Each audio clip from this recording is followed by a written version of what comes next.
All right, welcome back to the channel. This is Roberto with Full Curl Precision again. I appreciate all the guys who are following and supporting me. If you haven't subscribed yet, please do. I appreciate all that. It helps with that. I'm trying to make this channel grow.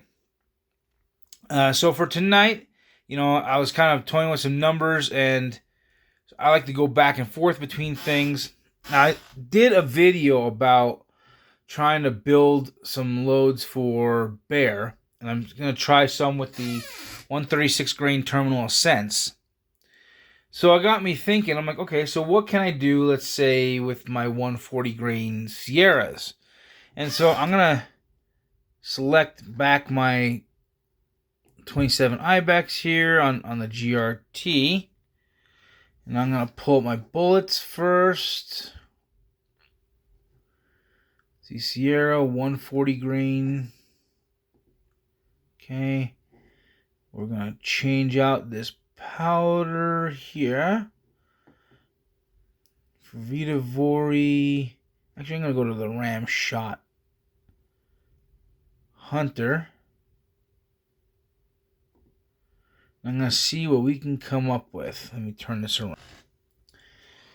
So we're going to go to 55.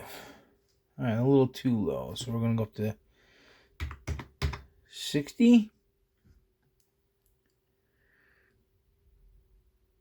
No?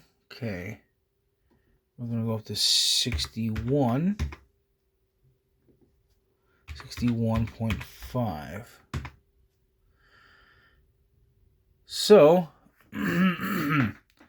still, again, this is, nope, my bad. I'm using the wrong cartridge.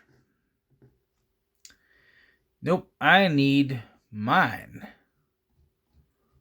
Because I don't have that cartridge yet. We're going to go 270 Winchester. Apply load. Change that out to 65,000. Still using the 140 grain bullet.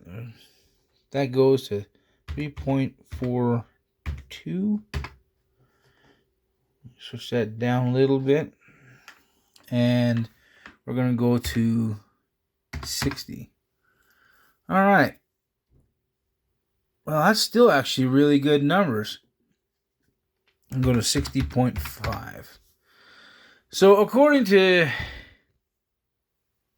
this, using a 270 Winchester 24-inch barrel, using the Sierra Game Changer Ram Shot Hunter, going up as high as 60.5 grains, still staying within the max pressures, I can still achieve over 3,100 feet per second with a 140 grain Game Changer.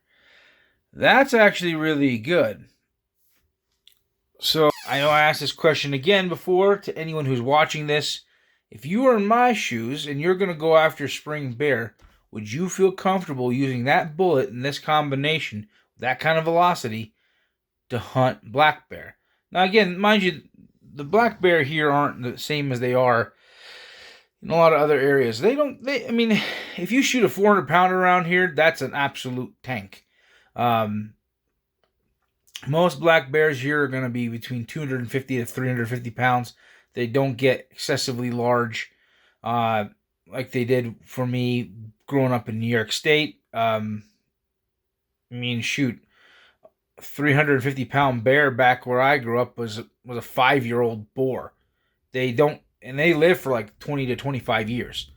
So it's not, these animals here aren't as big. And I have my observations, and it namely comes down to there's nowhere near as much food or water here as there is on the East Coast. The soil back east is way richer, there and has more water, breeds more vegetation, and more vegetation supports more animal life. Therefore, the black bears have more vegetation and animal protein to feed on, and they don't have to be as picky. I've had black bear meat from several different friends back east, and I have yet to have one that tasted nasty.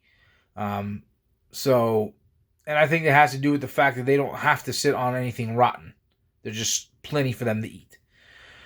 So I'll ask that question again. If for the guys who are watching this, if you're going to go after spring bear, would you feel comfortable with this load? A 140 grain Sierra Game Changer, pushing, again, I'll turn the camera, with Ram Shot Hunter,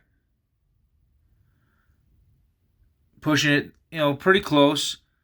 But, even if I peeled it back, but look at that, over 3,100 feet per second according to this. So even if I peeled it back to 60 grains and kept it off there, I'm still right at that. I think that's a really good load to try. That's really good velocities. Yeah. I'm thinking about going and trying this load. What do y'all think? Do you think you'd try this? All right, we'll talk to you later.